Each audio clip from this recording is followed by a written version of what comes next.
Fáilte th Nash go dtí sreatha cuaig de chórála Tomás I gcóir le EIRGRID, ag caint crack agus cad le íana speisialta gach seachtain. Buin súpas. I remember saying to him, "This is some trip, Sean Murray. This is unbelievable." He says, "It's not a trip, Muggsy. It's a tour." And I was like, "No, but you know what I mean." He says, "No, I don't." So proud there again, D&G. Who're there again, D&G. Dalshin Cabana. Yeah, to LNG anyway. Larry and Galvin anyway. That's the brand name anyway. Tá an seo ag taithúibh an séasúr seo ag EIRGRID. Tá EIRGRID ag stúra angach leicteachas na hÉireann chuig todhchaí íseal chearbóin. And we're back for the final episode of Chórála Tomás, bringing you our annual All-Ireland Final Football episode in association with EIRGRID. EIRGRID are the official timing partner of the GAA since 2015. Tonight we talk all things Armagh versus Galway, and I'm delighted to be joined by Shane McGuigan of Derry and the great John Maughan of Mayo. Lads, you're fáilte roimh. You're very welcome and thanks a million. I know you're busy. Shane, you're away on holidays. You're just back. You're chilled out after a tough year. How's the body after the season? Physically it's okay. I don't know about mentally and emotionally, maybe still hurting a bit. Especially seeing how last weekend's games went. You're not a million miles away, but both teams there are there in merit now. They are, yeah. Are you a kind of a? I'm only talking personal terms now, and I'll ask John the same.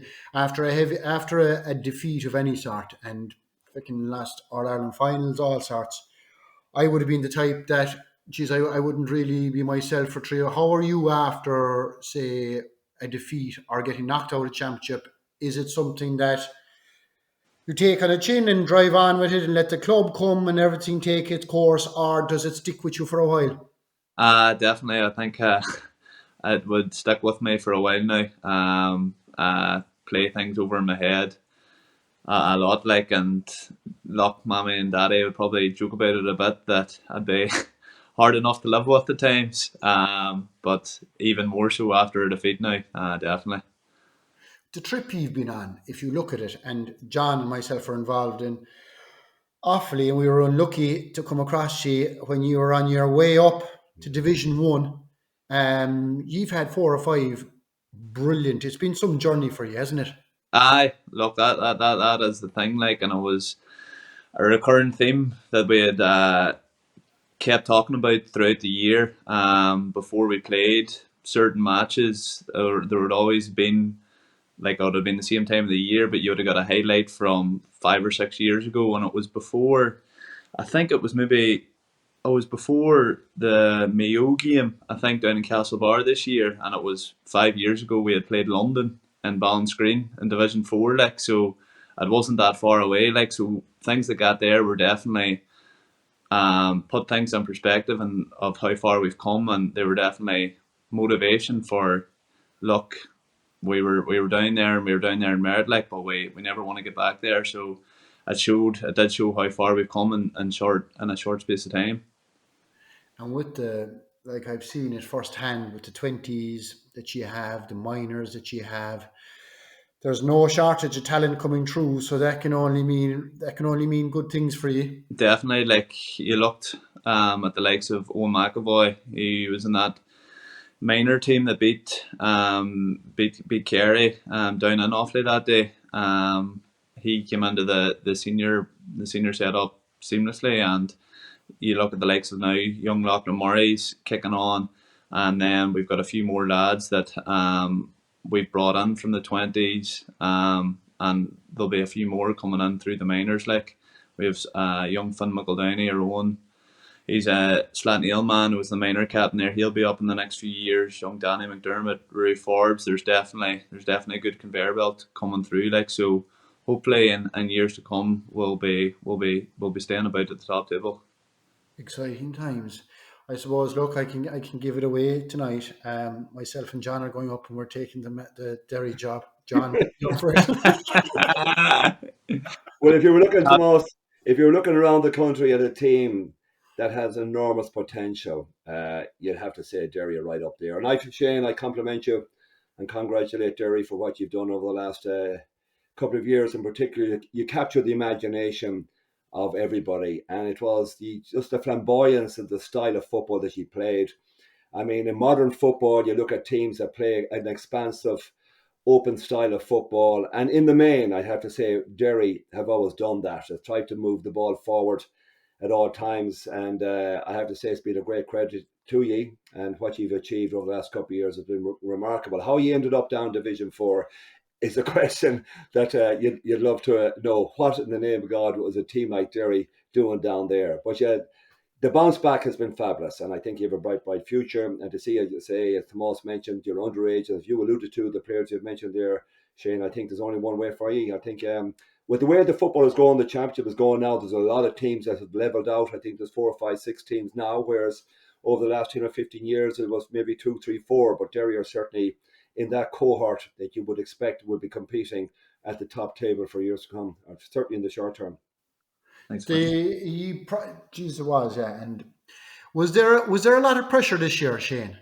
On yours, did you feel as players pressure because there was an expectation you probably should have beaten? There's no probably, you should have beaten Kerry last year in the semi-final. So did you feel pressure at any time during the year that you had to, fuck it, this is not going right, we need to be delivering more? And did that pressure come a bit too hard on you? And we had actually talked about it. We had talked about it throughout the whole year, and then even after, when we were put out there and we were drinking our sorrows away. But there was definitely an added pressure this year.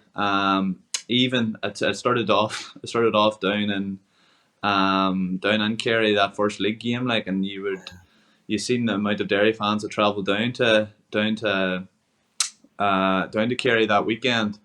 And just from then on, it just snowballed, like, and we had been, and league games gone by, you'd have been lucky to fill up one big, but they took all the games to Celtic Park and everything this year. And after the matches, the fans and everything coming on after every league game, and you knew this was getting serious. And there was definitely an expectancy for us to get back to where we were last year. And then especially after winning the league again, the whole thing was like, right, this team's ready to attack it, attack the championship, and then you go out in the first round, and the pressure just built on from then, and it's something that hopefully we'll learn from it, and that there will stick by us in years to come. I'm just trying to put a time frame on it here, John. I'll ask, my heroes growing up were and I'm only going to try to prove how young a man Shane is here. Yeah. So my heroes growing up I was possibly too late for the Great Kerry team, but I used to watch it on video. So my heroes growing up were that Meath team and the teams that you were managing around that era, John, around 88, 89, 90, 91. That Clare team that you won in 92, those players were my era. John, who would you have looked up to when you were young? Oh, look, I mean, I'm obviously a little bit older than you, Tomas, but I did my leaving cert in 1980, and I remember I came through, and I grew up in Crossmagna, and that's where I'm recording this podcast with you from. I was down coaching the Crossmagna team here this evening. I'm back involved with my home club, Crossmagna. I live in Castlebar, so I'm borrowing my nephew's bedroom here this evening. But as you look at it, I had the privilege of watching and playing against Matt Connor back in the day. And like, I mean, he was just simply awesome. And I know there's a lot of YouTube clips of him, and you couldn't but admire. I was on the same pitch of him playing for the Defence Forces against the Gardaí in Croke Park when I was 18 years of age, representing the Defence Forces, playing with the great Dermot Earley, God rest him, and many others on an all-army football team that was just had a sprinkling of inter-county stars. Shea Fahy, who you'd know. I was privileged enough to play a singles in football with Shea and UCG back in the day. But the Kerry boys, like, I mean, were in the pomp, the Dublin footballers, you know, that 77, 78, 79 era of the great battles that Kerry and Dublin had. You could pick any one of those. Like, I mean, the brilliance and ingenuity of Kevin Heffernan in pulling a team together that were, in 1974, I think it was, when he pulled a team together, and you would nearly say, in some cases, a shower of misfits, many of them. But to see Jimmy Keaveney, a guy who retired from football, coming back, and he was just an amazing full forward. But I was there for Mikey Sheehy. I was in Croke Park to see Mikey Sheehy chipping the ball over Paddy Cullen's head. They were brilliant occasions, and the class that all those guys, Johnny Egan and Mikey Sheehy, just the brilliance. Tim Kennelly, John O'Keefe, a model. Yeah, so many. Dublin and Kerry. Wonderful talented footballers. We didn't have them here in Mayo, unfortunately. I went through a decade of the 70s. The only time I saw Mayo playing in Croke Park was in a league final in 1978. I mitched out of boarding school in Moulton, Westmeath, and snuck up on a Sunday to watch Mayo play Dublin in a league final, and we lost by 4 points. I think it was around 213 to 217. I said, wow, we have an All-Ireland winning team here in Mayo, potentially. But sure, I was only fooling myself. But that was the first time I remember crying my eyes out, going to a replay involving, in 1975, was one of my first memories, actually watching Mayo playing against Sligo. And Sligo won a provincial title, beat Mayo in a replay. Mickey Cairns scored 13 points, the great Mickey Cairns from Sligo. And I recall watching the Sligo team walking behind the Artane Boys band, waving up at the crowd. It was kind of a celebration. They were celebrating their kind of final victory. But that was the year I came up in Tomas. Simple. Yeah, there was no intricacies. The manager drove the bus. The manager drove the bus. No stats. No GPS tracking devices. Less hassle, John. Less hassle. Yeah. But look, as you mentioned, the Clare team, my first involvement in management was going down to Clare in 1990, and I was lucky enough to get involved with a lovely county. I was living in Galway City at the time, and I was invited down to coach the team. They didn't have a manager, and when I asked the question who's going to be the manager, they didn't have one. So I put my hand up. I was 28 years of age. I said, "Hey, I'll take on the lot." And we won an All-Ireland B title in 1991, and it was like winning 10 All-Irelands for Clare. And then, of course, lucky and privileged enough to beat the aristocrats of Gaelic football, Kerry, in the Munster final. And that was a magical day for Clare. And we had some wonderful characters. Tom Morrissey. I could go through them, but Tom Morrissey, John. Yeah. Tom Morrissey in particular. I know that day down in Clarence, it was the day Seamus Moynihan actually made his debut, and Jacko played the same day. And it was a huge victory for It was incredible. It was incredible. We had come, it just goes to show, and Shane will appreciate this, when you get a momentum. And I discovered playing in the championship of 1991 against Kerry. I think it was in the semi-final. It just in the last 15 minutes we ran out of steam. It was just a conditioning aspect of the team that. But we went toe to toe with Kerry the year prior to us winning it. And as you're right to say, Seamus Moynihan made his debut that day in Jacko's last game. But we had just great belief, and we had gone on a great roll. We won the All-Ireland B Championship. That was amazing competition for a team like Clare to win. It just gave us great confidence and belief in ourselves. But look, I had 4 wonderful years down there, and I never will forget it. And unfortunately, I didn't realise this week I had still as many friends from Clare, but I'm getting calls left, right, and centre. I think I'm growing hurling tickets on trees around here. Well, I was going to actually ask you, John, right? You have had a huge, long career, 28 when you went down to Clare. Yeah. You've seen management back then. Up until a couple of seasons ago, you were at the coalface of inter-county manager with Offaly, right? Mm. And you did a huge job. And I know the challenges you faced when you came into Offaly. How would you compare management and what's involved with it from the 90s now? Well, I just mentioned there, Tomas, the manager at that time, I had 2 selectors with me initially, perhaps 3. I did all the training myself. Down to a situation where you were nearly booking the hotels. And, in 4 years, I was working in the military barracks and custom barracks in Athlone. I was living in Galway City. I got married in 1987. I had a young, I think 1 or 2 children at that time. In 4 years, I didn't miss a single session. I never missed training. I demanded that from the players. But I was an ever-present, and there was enormous weight on a single individual. As I said, we didn't have the trappings that we have now. We possibly had a medic on match day. We didn't have any, physiotherapists, therapists at training. It was just, I mean, it was, I won't say reckless abandon, but we just came, trained hard, had a bit of food afterwards, went home.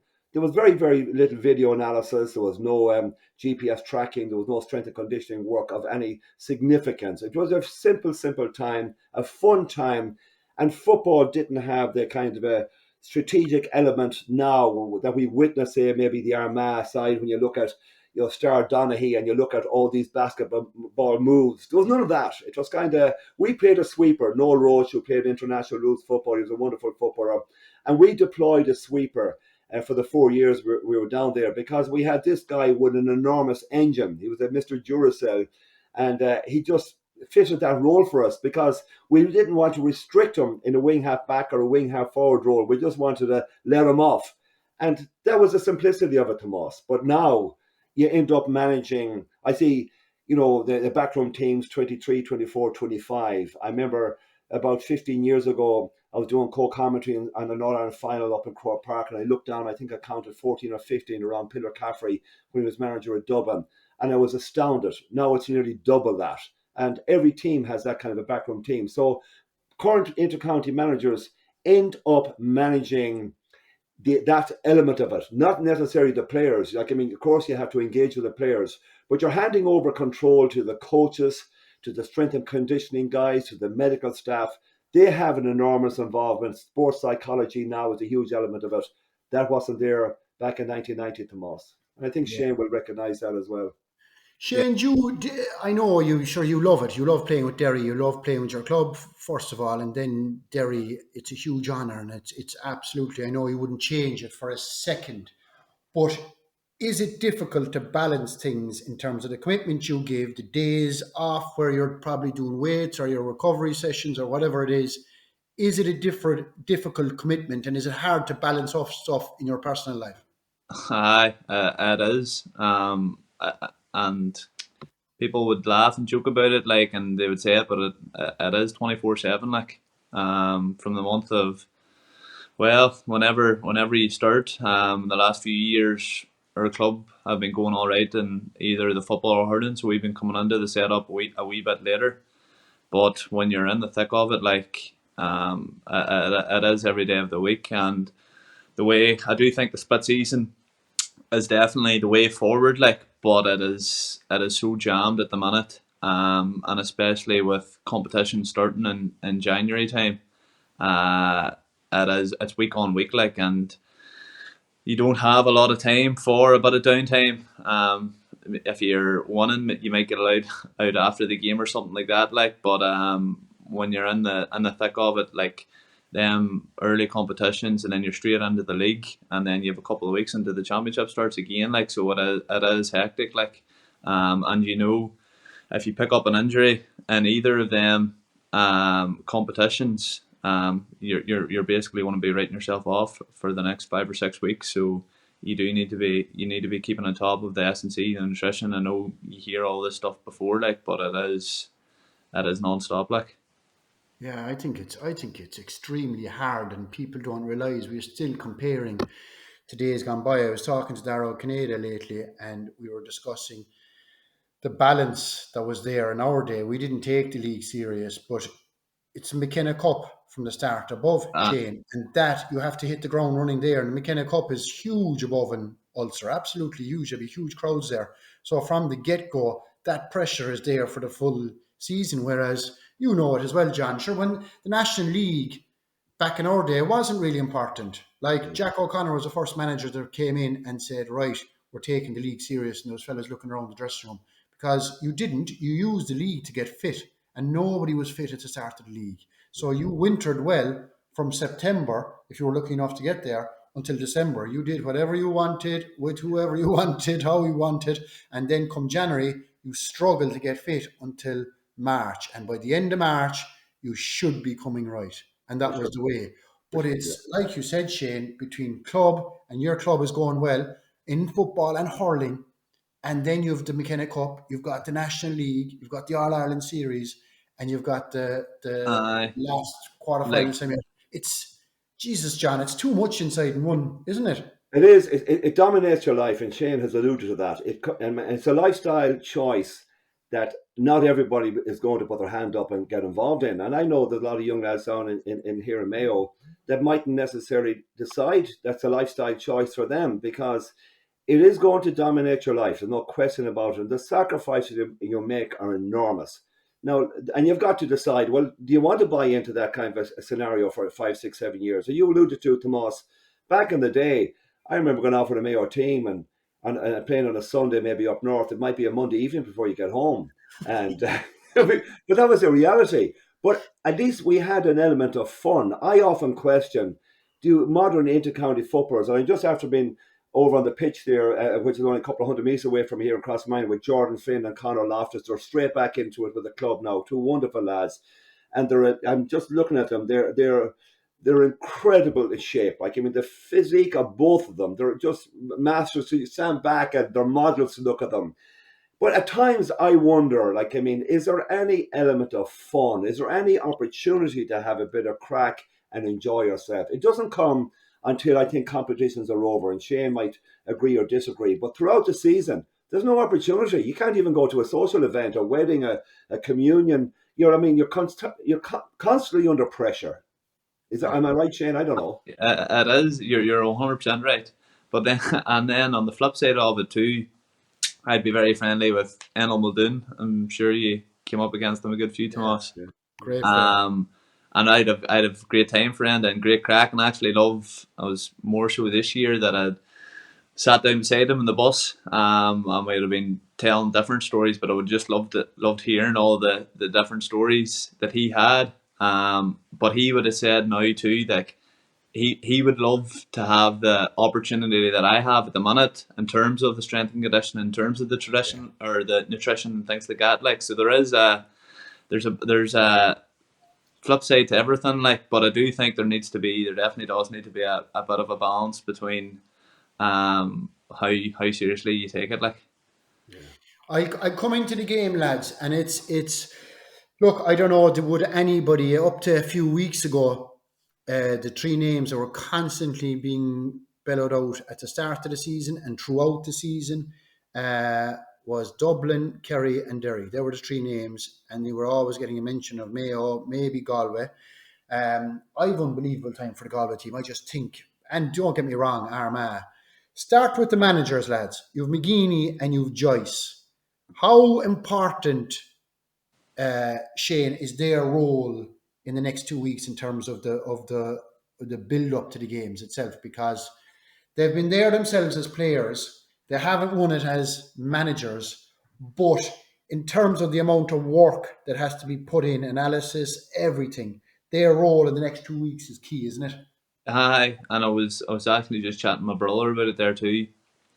I seen Armagh have got their press conference. They done it. Was it the day after the match or a couple of days after the match? Yeah. Like, so, I think he's smart enough. He'll be getting all the silly stuff as such out of the way, so that they'll be able to focus on the task at hand. I know they've been going away the weekends this past while, just to stay away from everything. Like, and I'm sure they'll be heading away this weekend again, just to stay in each other's bubbles, because I think that there will be the main thing for them.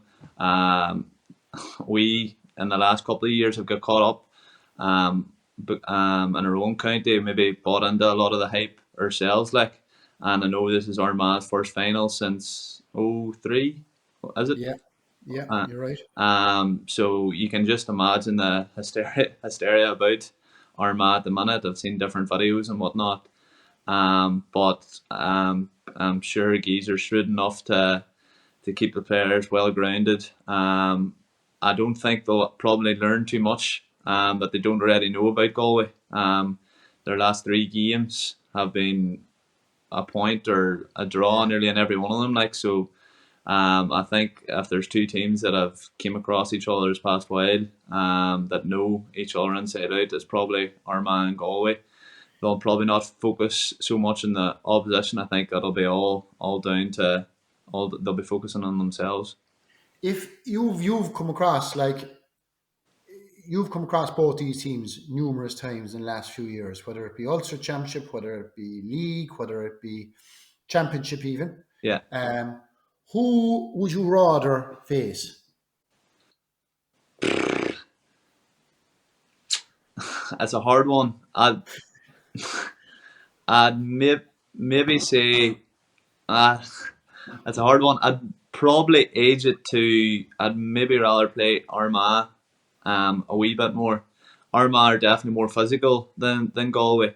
But I think Galway's setup, I still haven't figured them out. They are always playing with the +1, yet keeping 2, if not 3, up the pitch at times, and they're even playing with the +2 at times. So they've got that zonal defensive system down to a T, like, and it works for them. Like, they're very good at pushing you to areas that you don't really want to be in. And although it was a big difference that I noticed in Armagh too, they've definitely become far more defensively astute this year compared to when we faced them in the Ulster final last year.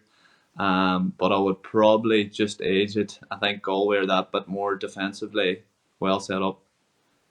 If I know it's a hard one, and you could make arguments for both teams. I defensively, both teams, like, the one thing I'm noticing about them, John, is both teams have learned. You saw Galway against Dublin. You saw Armagh against Kerry. They have, I suppose, it comes with experience. It comes from a couple of hard days in the last couple of years. When it goes down to the wire, they're winning the close games, aren't they? Yeah, I have to say, you look at the incremental improvement in both teams has been quite remarkable since the start of the championship. And, you know, every team that wins in All-Ireland needs a bit of luck. And looking at Galway in particular, when you consider the road they've been on, very lucky down in Markovich Park against Sligo. Sligo had them beaten. And I think Cormac was introduced off the bench. A bit of a fumble by one of the defenders in the Sligo team coming out with the ball. Robert Finnerty ends up tapping the goal. But I know a couple of the Galway supporters had left Markovich Park. They were going home. They were beaten. They fell over the line in against Mayo in the Connacht final. Mayo, I feel, have been at the game. They left that game behind them. I felt that going down the home stretch, I was convinced Mayo would win it.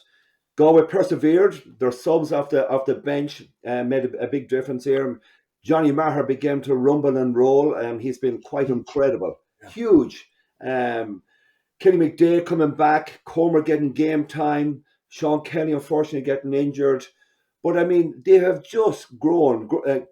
Galway have. And they've rolled their luck. And you need a bit of luck. Every team that wins in All-Ireland, they look back and say, my God, weren't they so lucky there. But I think Galway have been lucky on 3 or 4 occasions this year.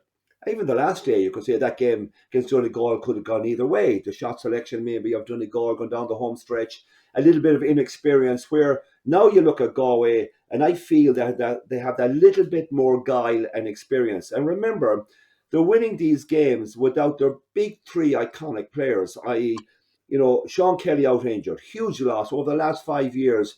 He's been driving Galway. If you look for a champagne, a model of a fullback that takes the game to the opposition, Sean Kelly was a man. Unfortunately, he picked up a nasty injury against Armagh last year in the championship, where I think he was left on a little bit too long, but he hasn't fully recovered. But Cormac hasn't been fit. Shane Walsh hasn't been fully fit. Robert Finnerty was like a mummy going out against Dublin in the quarter-final. But what they've done is that has afforded, under extreme pressure, for Porrick, Joyce to pick up the mantle and find 4 or 5 more players throughout the league. And they have absolutely flourished. When you look at, I mentioned the aforementioned Johnny Maher, Killian, we know about Killian McDade, obviously, but with his fitness levels improving, he was monumental in the second half against Dublin. Robert Finnerty the last day, poor against Dublin, excellent the last day. Johnny McGrath, Dylan McHugh. They just seem to be hitting the sweet spot at the right time. And remember, the fellow over the line the last day, with those big 3 iconic players on the bench, Shane Walsh was off. They had taken from Pádraig Conroy. I don't know the Pádraig Conroy see out the game, but Paul Conroy at 35 years of age, he's quite remarkable. Like, I mean, I think he scored about 240 in this championship. I know this is, you're probably asking, how do I feel? I obviously know a little bit more down west about Galway. I just get the impression they have that little bit more, and they're just begin to rumble at the right time. And if the likes of Shane Walsh and Comer produce, now Comer has, I don't think, scored in the last 2 games, but were to hit form against Armagh, I just think that Galway will have that little shade too much. But I've got to give Kieran McGeaney wonderful respect. 10 years, and they love him. They have the great respect for him. I mean, I know, I have often said myself, maybe if I was 4 years involved with a team, it was time for a new voice. But he has freshened it up. Star, obviously, Donny has a big influence on their strategy and their style of play. And you could see that the last day in particular. But I have to say, what McGinney has achieved with Armagh, and they have now got enormous depth in their squad. And I can tell you, they will be game ready. So I think we're going to have a fascinating and intriguing game. I mean, 2 battle-hardened teams that have improved in every single game. I think it's going to be a fascinating final. But hard to call. It is. It's a very hard one to call. Shane, you're involved in, say, modern day football, as we call it, right? And it's all defence and it has become all attack. When do you think are teams most vulnerable? Is it the old cliche of when they're turned over, if a team is willing to go at them straight and quick?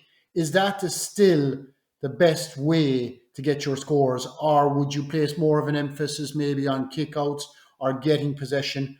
What way do teams look at it nowadays? Because nearly every team plays the same way. Everybody will try to slow the ball down, get everybody back, get their defensive shape in place. But what do you think is the best way for teams to hurt each other? Is it the turnovers?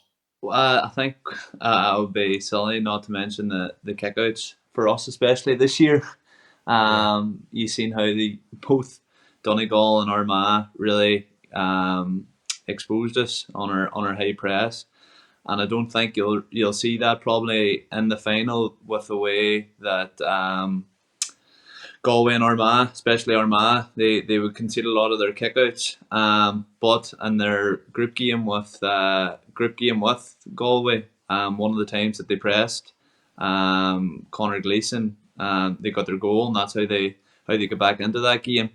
So I do think kickouts is a massive bearing on the game, and yeah, like you said, the turnovers, that's how we see you're gonna hurt a team. The quickest way that you can get the ball from one end of the pitch to the other, without them getting set up, because if they do get set up, it's going to be facing a set defence. So kickouts and turnovers are going to have a massive impact on it. There's no team now, Shane, that pushes up full time. There isn't. No. There's no way. Is that purely because it's going to become a fitness issue or a burnout issue within the 75 minutes or 80 minutes or whatever it is? I think if a game becomes that yo-yo type game, nobody really wants it, especially not an inside forward like myself. So it is the key thing for it. Like I said, the turnovers, and you're trying to keep them. If you can keep them into single digits a half, you're doing well.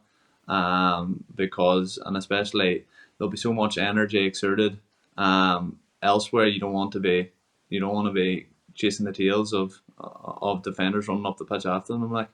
Yeah, I mean, the reality is, Thomas, is the full court press normally is executed when teams push right up when there's a dead ball situation. So it ebbs and flows. No team will decide to push up for a half. But it's all about as Shane alluded to there, ultimately it's all about the counter-attacking style and how quickly you can get the ball into the scoring zone.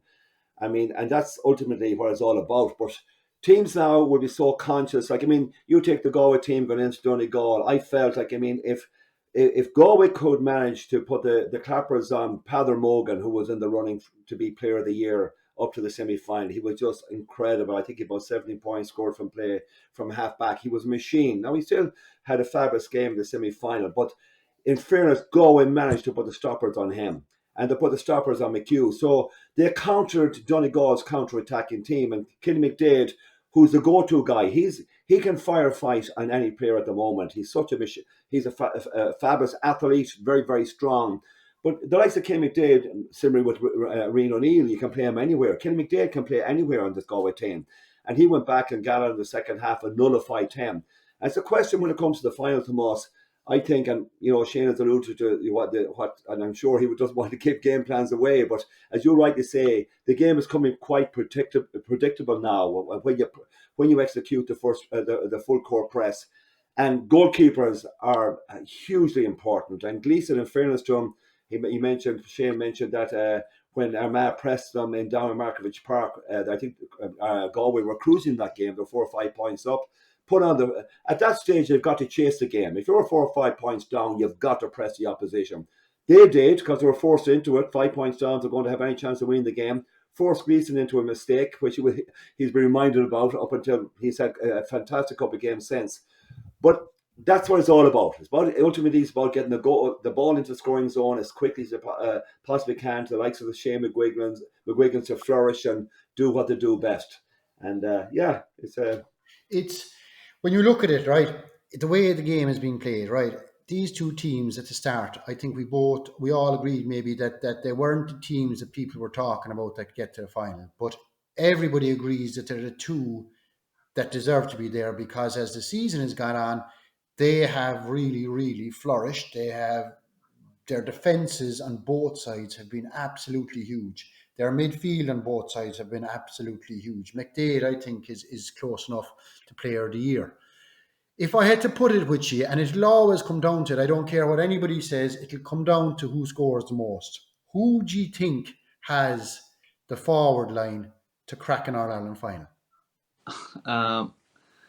Turbot has had a huge year for Armagh, massive. Yeah, and it'd be you have to mention Armagh's sub bench that's came on.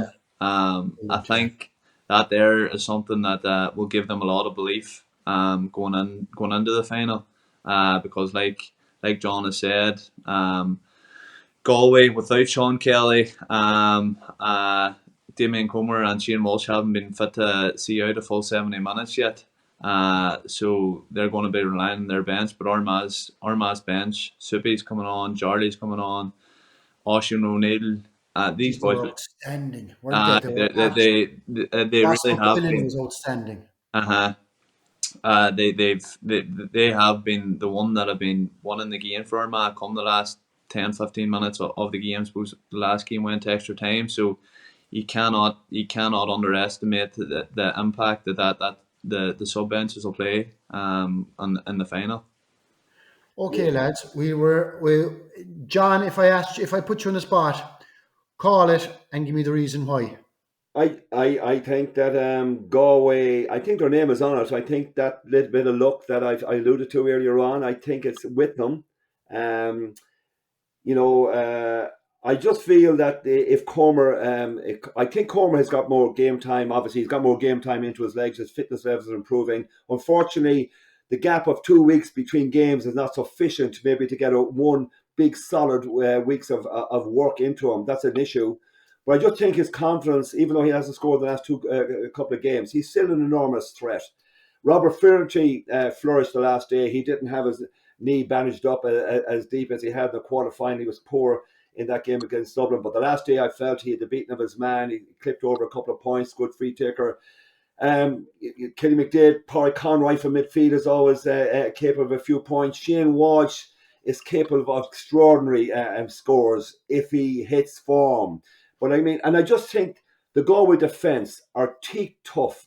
They've really, Johnny McGrath, small guy in stature, but he's been absolutely fantastic. Does a great man marking job on whoever he's asked. Kenny McDade possibly picking up Rian O'Neill might nullify him. I just feel Galway have that little bit more. Now, if I had stolen money, I probably would put it on Galway. But I feel this game could go down. It'll go down the home stretch. Shane has alluded to the bench. Remember, the current All-Star centre-half back is sitting on the bench for Galway, John Daly. He came on the last day, got a little bit of game time in him. They have quality. Galway have quality. They have belief. Porrick Joyce is a guy that is really hands-on. He's done an amazing job. I just feel that this could be Galway's year. But I wouldn't begrudge it to Armagh. I think what they've done up there. But it is a novel pairing. It's a final that'll be full of intrigue. And I, for one, I'm just so looking forward to it. I just hope we have a great day, a good day for football, and I expect we'll have a cracker. Yeah, hopefully. Shane, what way do you see it going? I'll flip on what John said there. I'll go with the Northern boys. I think they just listening to the Armagh boys after the games. They're fighting for Geezer. You hear them the way they're talking about it. And I can't look past the bench that they've got coming on. I think if the game if there's 1 or 2 points in it, even if Armagh or Galway are winning with 1 or 2 in the last 10 minutes, like you said, Soupy, Oisín O'Neill, Charlie Oak, these boys come on and get a couple of points inside a minute. And I think if they'll not say it, like Armagh will not go in fearing Galway. If it had been somebody else, if it had been Donegal, there'd maybe been a few scars from the Ulster final. But Armagh faced this team, like I said earlier on, a lot. They drew with them this year, beat them last year. Beat them last year twice, maybe in the league and then in the championship. The Armagh will not be fearing Galway, and I think the way things have just aligned this year, I think Armagh are going to go on. I think they'll just edge it. I think it's hard to argue with any of it. Like the last 2 or 3 years, they've had an unbelievable rivalry. There's never been more than 1 or 2, 3 points tops between them. The story of the two managers being 2 former greats who were under pressure. McGuinney was being voted by clubs last year, except the players came from behind with him. He's a fierce players man. Kildare had the same issue. They got rid of him in Kildare, but the players wanted him to stay. And Porrick Joyce, after his first couple of years, he was under pressure. But it's unbelievable to see both teams in an All-Ireland final, the way they've developed, the way they've matured, the way they have, like Armagh haven't had unbelievable success at underage either, to have this conveyor belt. He's moulded a team into it. I think it's going to be extremely difficult to call. I would say there's something in me that makes me think it is Galway's year, but I'd find it hard to argue if somebody said that Armagh were going to close it out. I think Armagh have 3 or 4 players like Turbot, like Rian O'Neill. Aidan Farker is a guy who does so much damage going forward. There's so many avenues. The benches, the goals. Isn't that the beauty about it, Tomas? When any game, the uncertainty of outcome going into an All-Ireland final is magical. That's what we want, because what we're discussing there now, we all have a different opinion. That's the same all over the country, because after training there tonight, if I talk to half the lads will say, Armagh winners, and half will say Galway. And that's fascinating, and that's why it's so intriguing. Similar to the hurling on Sunday, there's something magical about these finals in this year, in 2024 in particular, because there's no outright favourite. Every team competing feel they have a chance. And what more do you want? It'll be whoever wins it. The journey that they've had will be phenomenal. So remarkable. We wish them all the best. It is great to be sitting on the ditch watching it unfold. There's no pressure. There's no issue with tickets. Are you both going to the game, lads? Will you head down to it? Oh, yeah. And I've got good news. I'm going to the hurling. I just managed to pick up a ticket. And I'll be in Croker on Sunday, and I'm really looking forward to the hurling. And the hurling championship is what's remarkable. And can't let us pass without mentioning that game, the Cork Limerick game. I mean, it was just magical. It was. I've never seen anything as good.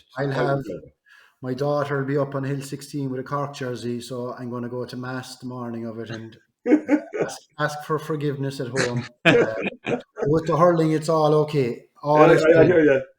Listen, thanks a million, Shane. Thanks, John, for being with me. It was brilliant. Great chatting to you both.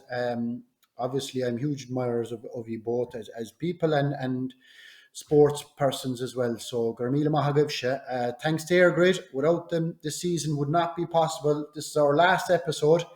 EIRGRID have been huge. They're the official timing partnership with the GA and is part of the company's wider commitment to powering up local communities across Ireland. You can listen back on all this season's episodes across YouTube and all podcast platforms. So thank you to everybody who's watched and listened over the past number of weeks. That's the end of it.